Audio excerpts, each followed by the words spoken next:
Hey everyone, I'm back, and today we're going to be talking about Tropic Thunder. And this movie came out in 2008, starring Ben Stiller, and it's also directed by him. And Robert Downey Jr. is in it too, along with Jack Black and Tom Cruise. And this was a film that I heard that was good and funny, and it was like something that was really kind of not a film that could be made today because of what it's making fun of.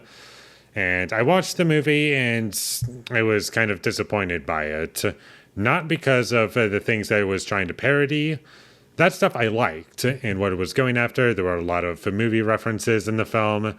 Like, there were certain scenes that I just assumed that, oh, it's making fun of, like, the chaotic nature of Apocalypse Now and how difficult it was to make that movie. There's a point where it referenced Platoon and a whole bunch of other movies, and I kind of liked that for a while, but the problem is that it started to get incredibly repetitive because I didn't really feel as though the movie was progressing, but more on that later. There were good performances in this movie. I liked Ben Stiller in the movie, and Robert Downey Jr. was great in it, and he really brings a lot to the role. The references to other movies didn't drag the movie down, and they had purpose at the very least, and I liked the first 40 minutes the best out of the entire movie, and overall I would classify this movie as harmless. But I unfortunately cannot see myself revisiting this movie because the last hour of this movie was a big drag for me. The pacing was so horrible, and it's just one of those movies that gets worse as it goes along. Mostly because nothing new is added after a certain point. It's just the same thing happening over and over again, and it just gets exhausting after a certain point. It also did not help that the same jokes were being recycled constantly. And a good chunk of the movie is just scenes of nothing happening. I really did not like it when this movie was trying to take itself seriously, which there are scenes in which that does happen. And whenever that happens, I'm like, just get on to the next scene. We don't need this. There was nothing visually interesting in this movie. There were no shots that I could remember. It's a very boring movie to look at. This is my biggest issue with this movie, which I'll get into in just a second. And I understand that this movie is trying to make fun of Hollywood and Hollywood action movies and the type of things that they would be willing to do even at that time. I get all that, and I like that as a concept, and I really enjoy the movie on paper way more than in execution. Simply because what we got is very bland, and my biggest issue with this movie is that there just wasn't any personality to the film, and I don't feel as though Ben Stiller should have directed this movie.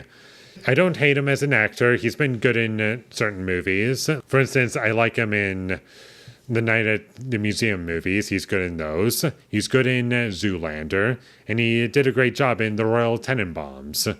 Like, he's proven to be a good actor. But as far as his directing goes, I've only seen Zoolander, I believe, and nothing else. And the directing is not something that stands out in my mind when I think of Zoolander. And that's kind of how I feel about this movie, is that there needed to be some visual flair to get me going throughout the entire film, or something else, someone with a bit more personality to be given this project. Like, I don't know, Edgar Wright, maybe. Like, I was just imagining if he made this movie, it would be really fun to watch, look at, and have some really fun soundtrack choices.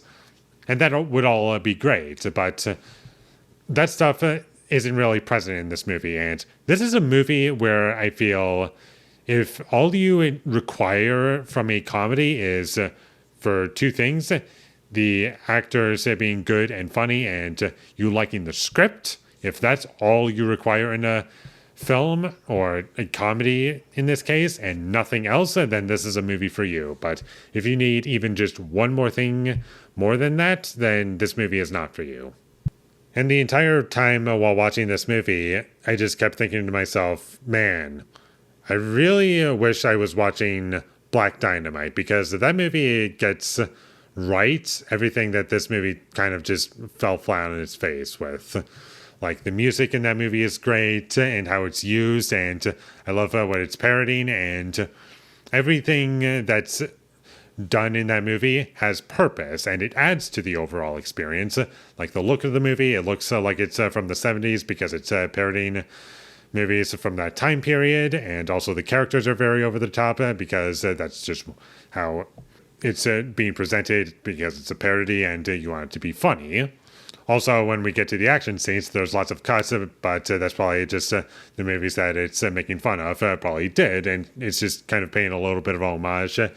So they're in on the joke, and they understand all that, whereas in this movie, it's just very boring to look at, but it doesn't feel as though that's an intentional choice, in the sense that, we're going to make a very boring movie to look at because that's what these other movies that we're making fun of did. It never felt intentional, and if that was something that they were going after, it felt unintentional, which is very unfortunate.